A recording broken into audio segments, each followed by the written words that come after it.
परीक्षा विरोधात बहुजन मुक्ती पार्टीचे धरणे आंदोलन।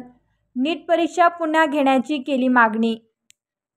नीट परीक्षा घोटाळ्यातील आरोपींना कडक कारवाई करण्यात यावी तसेच नीट परीक्षा पुन्हा एकदा घेण्यात यावी या मागणीसह अन्य मागण्यांसाठी बुलढाणा जिल्हाधिकारी कार्यालयासमोर बहुजन मुक्ती पार्टीच्या वतीने देशव्यापी धरणे आंदोलन करण्यात आले। नीट परीक्षा पुन्हा घ्या या घोषणा देत जिल्हाधिकारी परिसर कार्यकर्त्यांनी दणाणून सोडला होता। आज बहुजन मुक्ती पार्टीच्या वतीनं संपूर्ण भारतामध्ये नीट परीक्षेत जो घोटाळा झालेला आहे या घोटाळ्याच्या विरोधात धरणे आंदोलन राज्य स्तरावर राष्ट्रीय स्तरावर होऊ घातलेलं आहे। यामध्ये खास करून गोरगरिबाचे लेकरं जे डॉक्टर की या क्षेत्राकडे वळतात त्या क्षेत्रामध्ये जर एवढा मोठा भ्रष्टाचार होत असेल, इतका मोठा घोटाळा होत असेल तर गोरगरिबाच्या लेकरांनी डॉक्टरची क्षेत्राकडे वळायचं का नाही वळायचं असा गंभीर प्रश्न आज या भारतामध्ये निर्माण झालेला आहे। जे गोरगरिबाचे लेकरं कष्ट काबाळ करून त्या ठिकाणापर्यंत पोहोचण्याचा प्रयत्न करतात आणि असे जर घोटाळे होत राहिले तर गरिबाच्या लोकांनी शिक्षण घ्यायचं का नाही घ्यायचं या शासनाने या ठिकाणी समोर येऊन सांगलं पाहिजे। आणि काहीकांच्या हातात या देशाची ही जी काही सत्ता आहे, मालमत्ता आहे, यांची काही जहागीर नाही आहे। हे युवकांचा प्रश्न आहे, गोरगरीब जनतेचा प्रश्न आहे।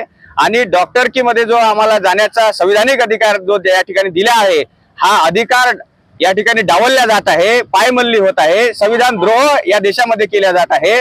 अशा प्रकारच्या घटना होऊ नये यासाठी आम्ही युवक आघाडी महिला आघाडीच्या वतीनं बहुजन मुक्ती पार्टीच्या वतीनं देशभरात तीव्र निषेध आणि हे धरणे प्रदर्शन आंदोलन करत आहोत। आमची मागणी ही आहे की जो नीट परीक्षा या ठिकाणी घेण्यात आलेली आहे त्याच्यात जो घोटाळा झालेला आहे हा घोटाळा थांबवण्यासाठी ही परीक्षा परत घेण्यात यावी आणि ज्या विद्यार्थ्यांनी मेहनत घेतलेली आहे, कसरत केलेली आहे त्यांना पुन्हा संधी मिळावी जेणेकरून डॉक्टरकी क्षेत्रावरचा कोणाचाही विश्वास या ठिकाणी उडणार नाही आणि लोकशाहीतील जे काही मुद्दे आहेत, जी काही लोकशाही आहे याच्यावरचा कोणाचा विश्वास उडणार नाही याची गंभीरतेनं काळजी घ्यावी।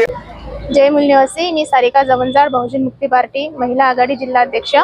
आमची अशी मागणी आहे की नीट परीक्षेमध्ये जो घोटाळा केलेला आहे केंद्र सरकारने, नीट एक्झाममध्ये जे हुशार विद्यार्थी आहेत त्यांचं नुकसान झालेलं आहे आणि एका विद्यार्थ्यांकडून जे श्रीमंतांचे मुलं आहेत त्यांच्या त्या लोकांनी 50 लाख रुपये घेतले आणि 67 विद्यार्थ्यांना 720 पैकी 720 मार्क मिळाले। असं होऊ शकत नाही।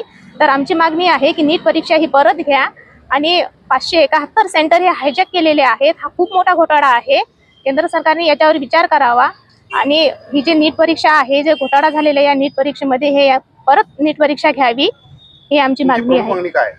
नीट परीक्षेमध्ये जो घोटाळा केलेला आहे हे परत नीट परीक्षा घ्यावी आणि जे विद्यार्थ्यांचे नुकसान झालेलं आहे ते नुकसान भरपाई करून घ्यावी या नीट परीक्षेमध्ये।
संपर्क करा।